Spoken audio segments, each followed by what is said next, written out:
Hello, in this video I'm gonna show you how to set a fixed joystick in Flame of Valhalla Global.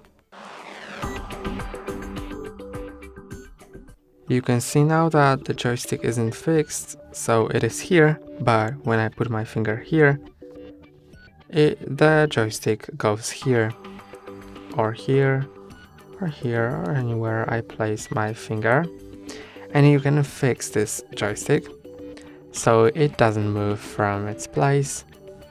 And to do it, click on Switch, then Settings, then Preferences, and now you can enable or disable fixed joystick.